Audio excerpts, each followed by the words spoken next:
This is Speaking of Speaking. Quick tips and tools to take you from stage fright to spotlight.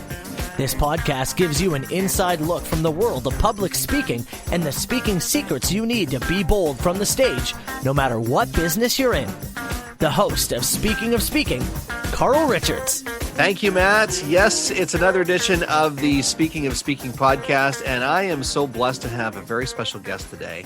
Elizabeth Miner has over 20 years of corporate governance experience as a paralegal, working with various entrepreneurs, startups, and multinational corporations.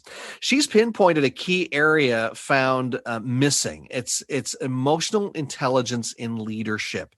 Now, this is the premise of her life's work, which manifests in her upcoming book, The Entrepreneur Advantage: Emotional Intelligence for Creating and Growing Your Business. Today, I'm sure we're going to be talking about elements of that too, but we really want to focus on something that Elizabeth is walking through right now, and that's planning, pitching, and booking speaking gigs specifically for whether it's your book tour or whether it's anything big that you're working on. So that's what the focus of this particular episode is going to be. So Elizabeth, thank you for jumping on the podcast today. I am so excited to be here, and I'm so grateful, Carl, that you asked me to join you here. Thank you. Well, thanks for taking your time to do that. So let's talk about the book. I think that's where we want to start, is just say, hey, this is an awesome book. You're going to want to buy it. And then after you've bought it, you might be inspired also to write your own book. But there's a process to not only the writing part, but after you've written or as you're wrapping up the writing process, there's the speaking part of it, or the book tour. So we're definitely going to get to that. But tell me about the book itself. How did it come to fruition? Really, it was about having all these meetings with entrepreneurs and thinking about it, entrepreneurs, and working with executives and multinational companies and working with startups. I started to develop what I saw was patterns. And I was like, this is why businesses are failing. The startup statistics and the failure rates for startups are huge. And if you ask anybody if they're going to start up a business, the first thing you're met with are the failure rate statistics, right? But I started to see patterns while I was coaching people as a business coach.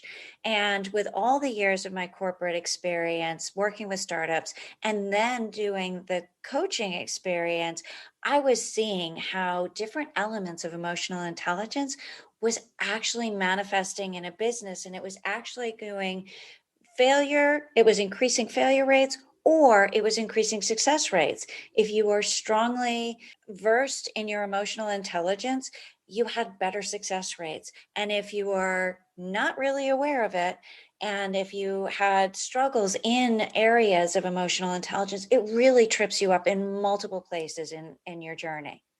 So that's where it came from.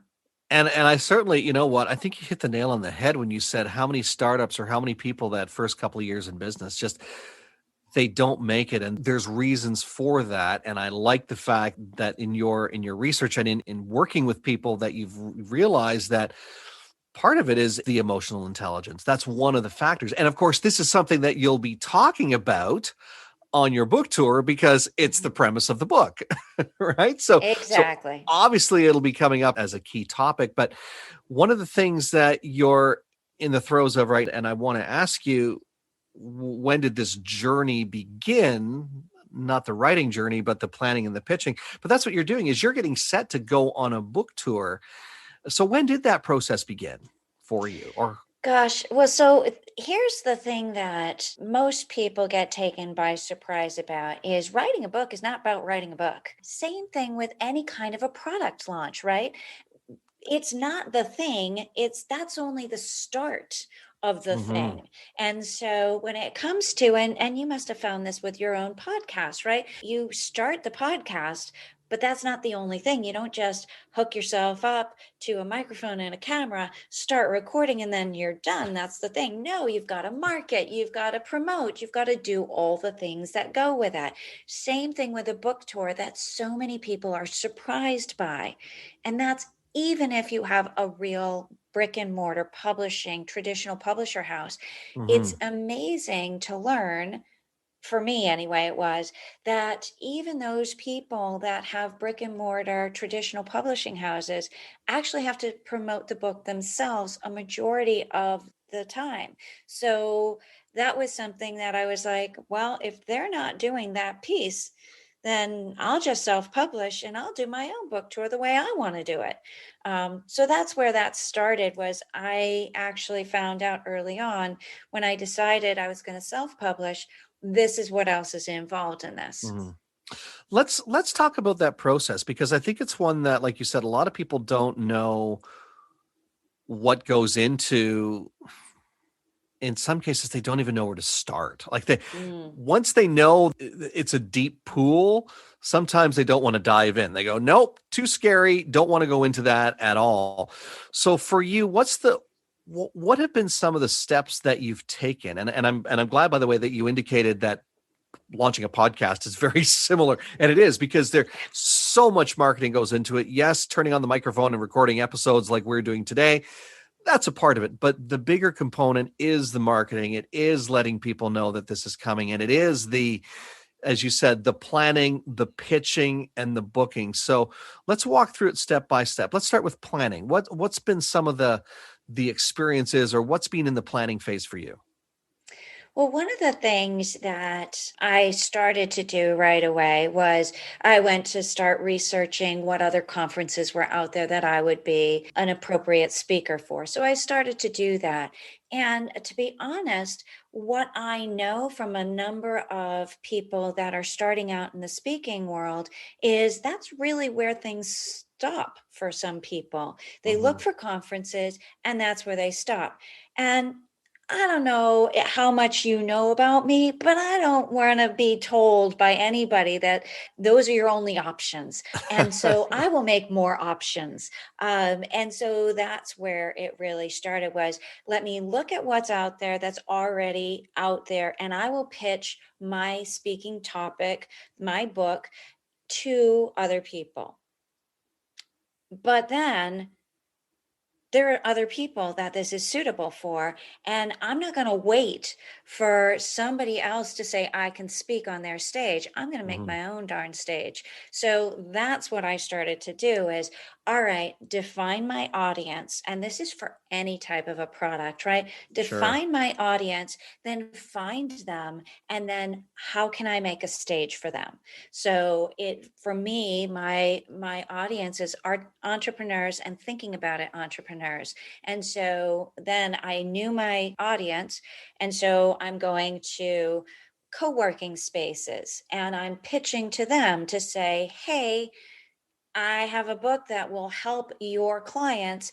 You have a need because most co-working spaces host events that are part of their membership, right? That's part of the benefit for being in this co-working space, not this one. And so I'm pitching to these and saying, hey, have me speak to your people. That increases my audience, but that also promotes something for them, for their audience. So I'm looking for synergies of people serving my market.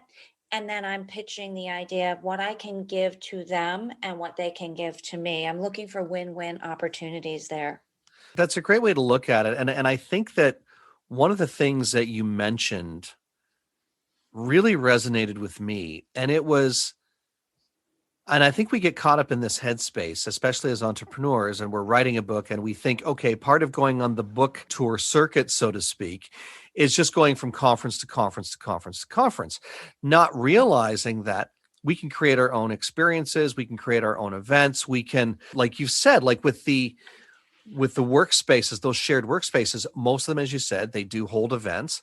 Even if they don't hold events, maybe you're the first person to plant the seed in their brain that, hey, maybe you should be hosting events, and I'd like to be one of your first eventees to come in there and assist you. Are there any other venues that you've discovered, or any other platforms that you've discovered that you're predicting will make great venues for your book tour?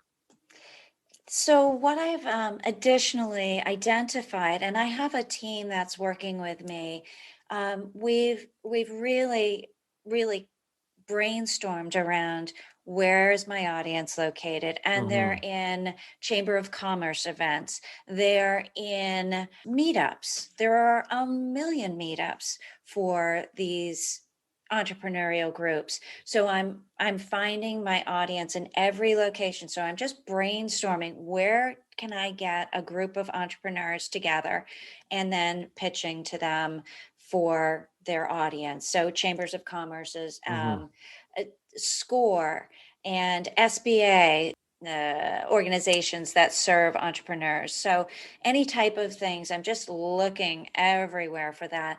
Because of my topic, I'm also looking to universities and seeing if I can get a student union group that will bring me in, and those types of things. So I'm just looking everywhere that I can to find the space where my audience naturally gathers.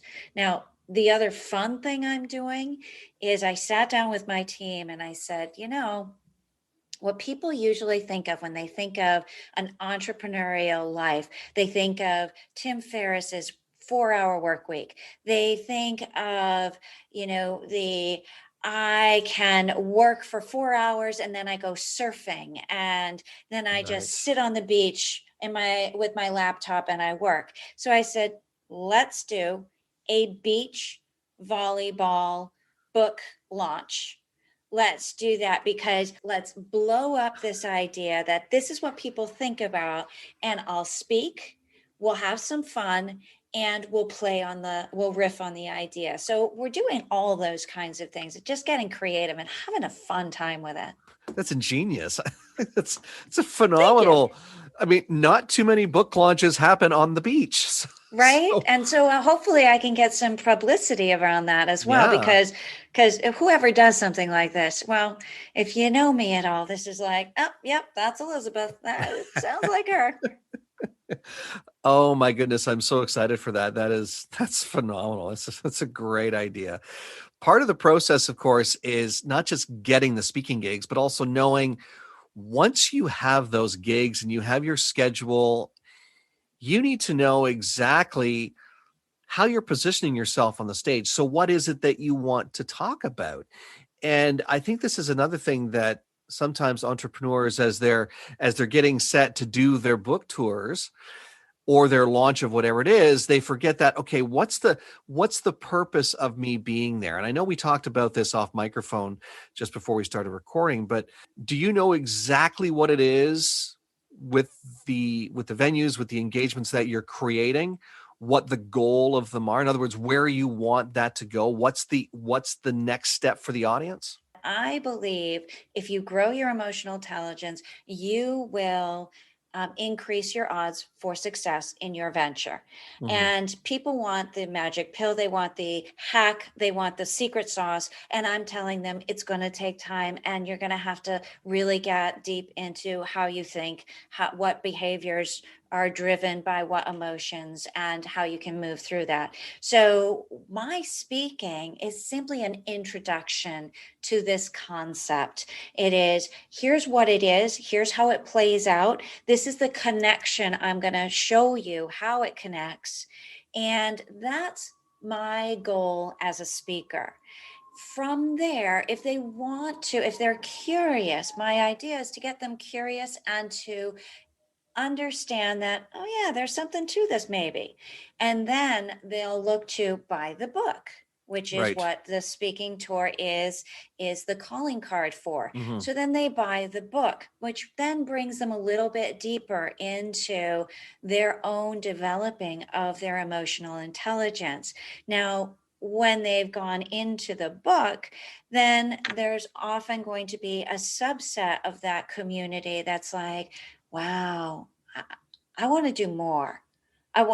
I've started, but I want to do more. I want to go deeper into this. And for that, I have a membership that's going to be a site that is going to be a subscription site, which will be a membership that people can then continue their journey with their growing and developing of their emotional intelligence with a number of people who have the same language, because they've also read the book and are in the same kind of world of their entrepreneurs, and they're struggling with how emotional intelligence is showing up for them and how they're moving through the journey. And so they can have other people that understand where they're at. And so it's building the community and then taking them deeper and deeper into the topic.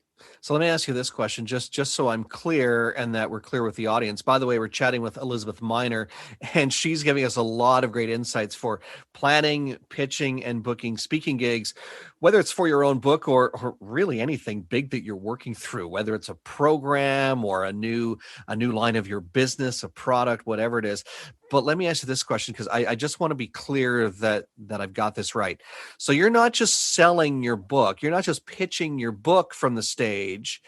You're also planting the seeds or suggesting that there's another layer that they can either tap into in that moment, or that as they're reading the book, it's available to them. Is that correct? Yeah, that is absolutely correct. And so Wow.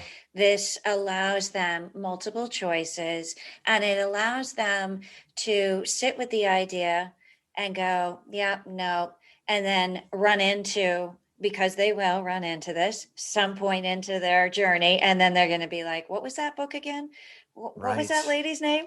Right. And then, Yeah. or it'll be some of those people who are currently in the midst of something, and they're going to be listening to my speaking from the Mhm. stage, and they're going to be like, oh, and they're going to want to jump into the membership group and just dive in with other Mhm. entrepreneurs that are really moving through these same issues. So yeah, it's multiple layers. I like that. I love it. And I also like the fact that, and you just alluded to it, that one of the challenges that can sometimes happen if you're, and I know this isn't you, you're not pigeonholing yourself into conferences only, but one of the challenges that can happen is you might be one of several speakers at Hmm. a larger event or conference. And even if I've bought your book and I take it home, I might forget half of what you talked about because there are so many other things that are going on during the conference, whether it be a virtual conference or a physical stand on stage conference. Yeah. So there might be other layers. So the fact that you're providing more opportunities or more ways for people to work with you or to get the support, to get that synergy Mhm. for their own emotional intelligence and creating that synergy is phenomenal. Well, thank you. Yeah. Thank you. I'm Yeah. trying.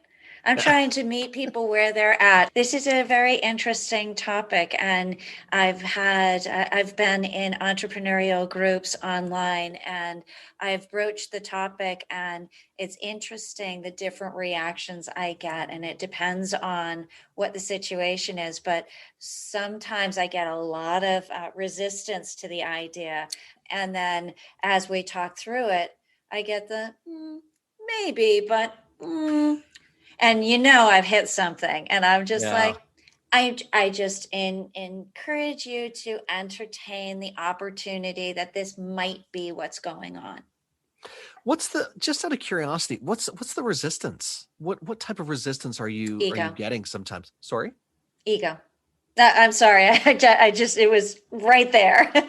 Ego is the Wow. bigger thing. Is like I got it. My emotions don't. I'm logic brained, and that's something that people tell me all the time. I was like, yeah, well, so do you operate like Spock from Star Trek?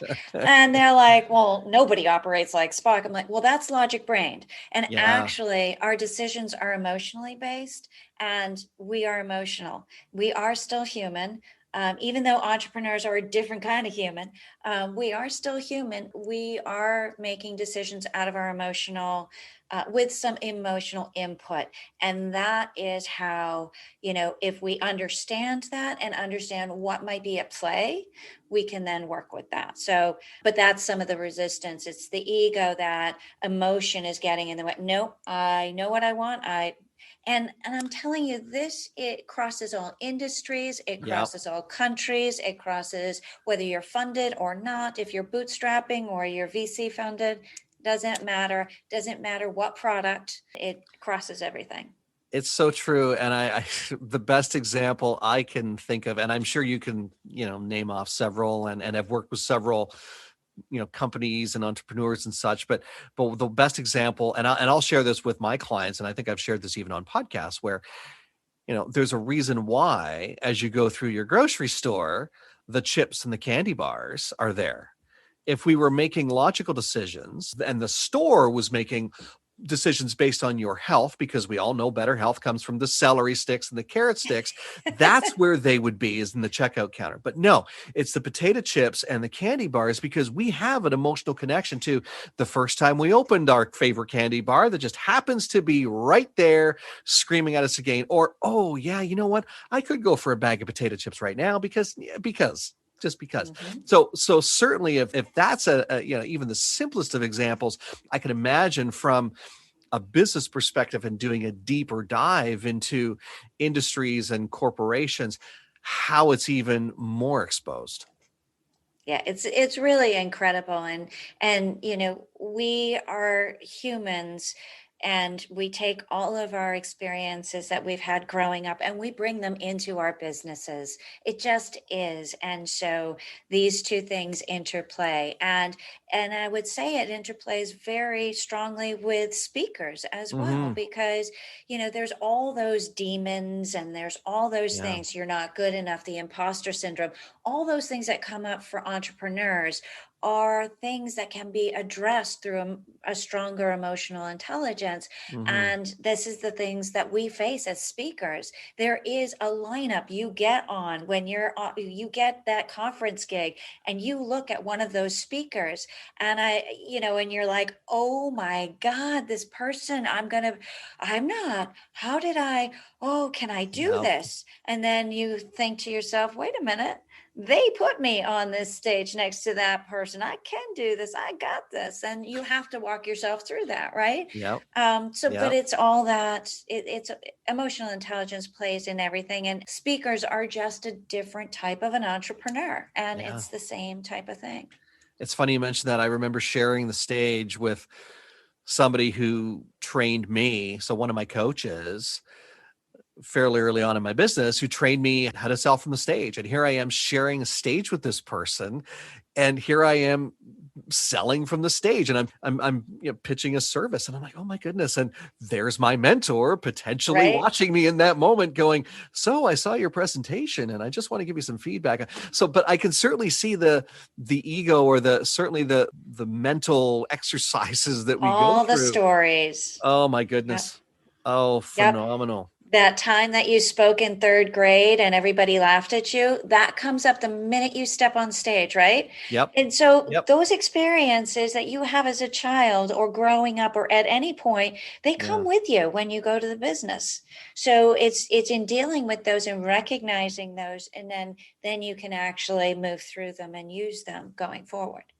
This is a great discussion, Elizabeth. We're talking to Elizabeth Miner, planning, pitching, and booking speaking gigs for your own book tour, or really anything big that you're working on. In your case, Elizabeth, it is a book tour, and it sounds like it's a tour. I kind of want to join it and be a groupie, just go with you from venue to venue. Come along. Before I let you go, though, and I'd love to carry on the discussion, but man, oh man, I definitely want to give people the opportunity to tap into some of what you're talking about and get a taste or a feel for where this is going for you and how it can affect them. So what's something that you want to offer as a takeaway to whoever is listening today? Well, I'd love to kind of introduce this topic to anyone who is interested. If this has piqued their interest in any way, love to introduce them to the topic in a little bit of a deeper level. For your listeners, we'll have a chapter of my upcoming book, The Entrepreneur Advantage. I will have that available to your listeners, chapter that they can download and just start to kind of toy with the idea and see if it resonates for them and they want to go deeper. And of course, when the book is ready, you'll get the first chapter or whichever chapter Elizabeth decides to send you, and then you'll be able to buy the book. There you go. Or join the book tour. I'll have the information on my website, elizabethminer.net, and you'll have a link for your listeners. Yeah, we'll make sure that it's in the show notes. So if you're hearing that, it is in the show notes there. You'll be able to grab it there. Elizabeth, it has been a phenomenal conversation today. Any last thoughts before before you go today?